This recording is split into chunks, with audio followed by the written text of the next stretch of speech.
آپ کا دوسرا سوال، تو 3 طلاق کا کہہ رہے تھے کہ میڈیا کافی 3 طلاق اچھال رہی ہے، اور اس کا کیا جواب ہے؟ افسوس کی بات ہے کہ معاشرے میں، مسلمان کے معاشرے میں 3 قسم کی طلاق ہے۔ مسلمان کے معاشرے میں، سوسائٹی میں، ایک طلاق بدعت، طلاق طلاق طلاق ایک ساتھ میں ہو جاتی ہے۔ ایک طلاق حسن، جو طلاق دو، 1 ماہ رکو حیض کے لیے، پھر طلاق دو، پھر رکو، پھر تیسرا طلاق دو۔ اور تیسرا طلاق کے احسن، جو بالکل صحیح طریقہ ہے، جو قرآن شریف کی ہے، طلاق دو اور 3 ماہ رکو۔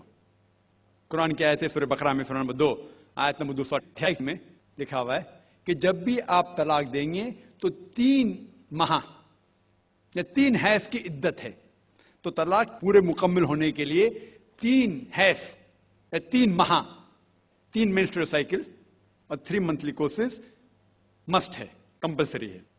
افسوس کی بات ہے کہ یہ جو اختلاف امت میں ہے اس کی ایک وجہ ہے۔ ایک صحیح حدیث ابن عباس رضی اللہ عنہ، وہ فرماتے ہیں کہ محمد صلی اللہ علیہ وسلم کے دور میں 3 طلاق ایک ہی مانی جاتی تھی۔ حضرت ابو بکر کے دور میں 3 طلاق ایک ہی مانی جاتی تھی۔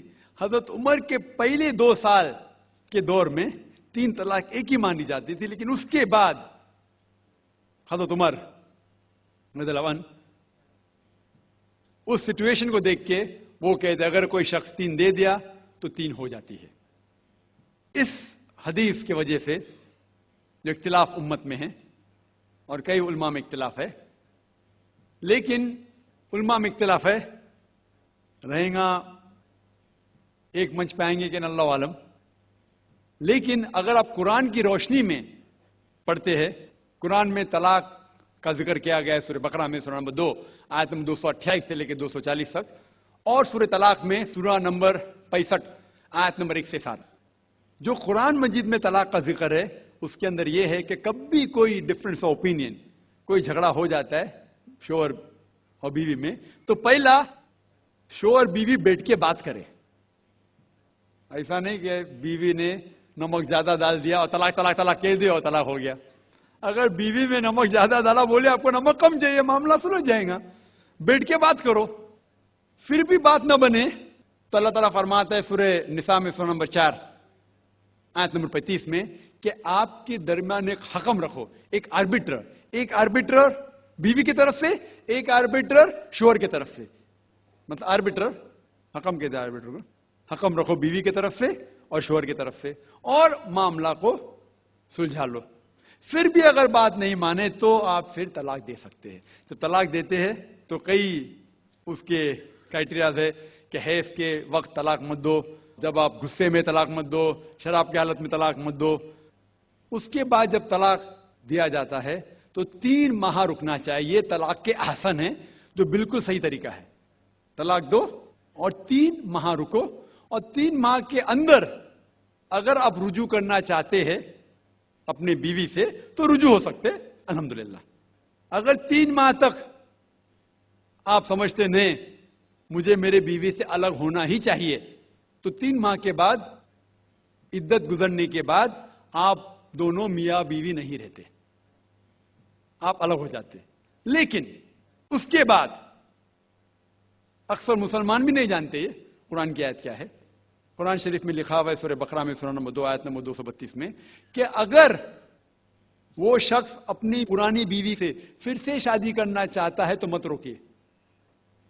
تو اگر طلاق ہو چکا ہے صحیح طریقے سے، طلاق کے احسن کے طریقے سے، اور 3 ماہ ہو گئے، عدت گزر گئی، 6 مہینے بعد اگر لگا بھائی جو میں نے کیا غلط کیا، میں پھر سے شادی کرنا چاہتا ہوں، تو وہ آدمی اپنی پرانی بیوی سے پھر سے نکاح کر سکتا ہے، لیکن نیا نکاح نیا مہر، نیا نکاح نیا مہر، جو کئی مسلمان نہیں جانتے۔ افسوس کی بات ہے کہ ہم مسلمان قرآن کو ترجمے کے ساتھ پڑھے ہی نہیں، صحیح حدیث کو ترجمے کے ساتھ پڑھے ہی نہیں۔ اگر ہم قرآن شریف کو صحیح طریقے سے پڑھیں گے اور صحیح حدیث پہ عمل کریں گے تو یہ جو غلط فہمیاں ہیں دور ہوئیں گی۔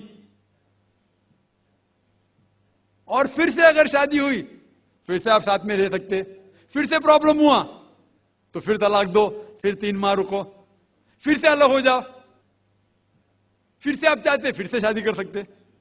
3 بار جائز ہے، تیسرے بار آخری بار ہے، اس کے بعد آپ پھر سے شادی نہیں کر سکتے جب تک وہ دوسری کسی سے شادی نہیں کرے۔ لیکن میں نے اپنی زندگی میں ایک بھی شخص میرے زندگی میں نہیں آیا جو طلاق کے حسن کیا، صحیح طریقے سے طلاق دیا، علیحدہ ہو گئے، پھر نکاح ہو گیا، پھر علیحدہ ہو گئے، پھر نکاح ہوا، پھر علیحدہ ہوا۔ میں نے کوئی بھی شخص میرے زندگی میں پورے دنیا میں ایسا شخص کے بارے میں سنا ہی نہیں جو صحیح طریقے سے کیا اور بچھڑ گیا، پھر سے شادی کی، پھر سے بچھڑ گیا، پھر سے نکاح کے، پھر بچھڑ گیا، پھر شادی کرنا چاہتا ہے۔ اگر آپ صحیح طریقے سے قرآن کے اوپر عمل کریں گے تو یہ نوبت آئیں گی نہیں۔ اور کچھ لوگ جو اسلام کو مذاق بنائیں اور کیا کہتے کہ اچھا اگر ایک ساتھ میں دے دیے، 3 طلاق دے دیے، ہو گئی، ابھی کیا حلالہ کرو۔ قرآن کہتا ہے 3 طلاق ایک ساتھ میں بھی دیں گے تو ایک ہی ہوتی ہے۔ محمد صلی اللہ علیہ وسلم کے وقت پہ 3 بھی ایک ساتھ میں دینا ایک ہی ہوتا تھا۔ حضرت ابو بکر کے ٹائم میں بھی 3 طلاق ایک ہی ہوتا تھا۔ حضرت عمر کے دور میں لوگ جو کہتے 3 طلاق 3 ہوتی ہے، کئی علماء کہتے ہیں کہ ان نے یہ اپنے فتوے پہ رجوع کیے اور انہیں افسوس تھا کہ یہ فتویٰ انہیں دیے، اور کئی لوگ کہتے نہیں ان کا فتویٰ صحیح تھا۔ اس میں امت کا اختلاف ہے، لیکن اگر قرآن کی روشنی میں دیکھیں گے تو 3 طلاق ایک ساتھ میں بھی دیں گے تو ایک ہی ہوتی ہے۔ حضرت عمر کے دور میں رضی اللہ عنہ انہوں نے کہا تھا کہ ہم اسے کہہ نہیں سکتے، کیا وہ غلط ہے، لیکن علماء یہ کہتے ہیں، مثال کے طور پر ابن تیمیہ، شیخ ابن تیمیہ، وہ کہتے ہیں کہ یہ حضرت عمر میں اللہ بھی پلیز رضی اللہ عنہ، وہ محمد صلی اللہ علیہ وسلم نے جو کہا اس کے اوپر نہیں ہے، اسی لیے ہمیں بات ماننا چاہیے قرآن اور اللہ کے رسول کی۔ اس کے اندر حضرت عمر میں اللہ بھی پلیز رضی اللہ عنہ انہوں نے رجوع کیا، اسی لیے وہ کہتے کہ 3 طلاق بھی ہوئیں گی تو ایک ہی ہوتی ہے، 3 نہیں ہوتی۔ اس میں امت کا اختلاف اس لیے ہے کہ ہم نے قرآن پڑھے ہی نہیں۔ ہم اگر قرآن پڑھیں گے صحیح طریقے سے اور جانے، کئی لوگ یہ سمجھتے ہیں کہ طلاق کے لیے 3 بار بولنا ضروری ہے، اگر 3 بار نہیں کہیں گے طلاق ہوتی ہی نہیں۔ وہ ان کی نادانی ہے، وہ ان کی جہالت ہے۔ تو ہمیں کیا کرنا چاہیے؟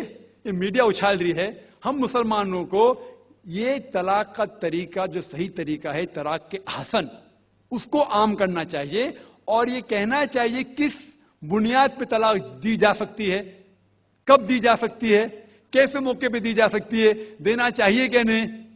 تو یہ سب اگر ہم مسلمان عام کریں گے تو انشاءاللہ یہ اختلاف جو امت میں ہے وہ نہیں رہیں گا، اور میڈیا اسے اچھال رہی ہے۔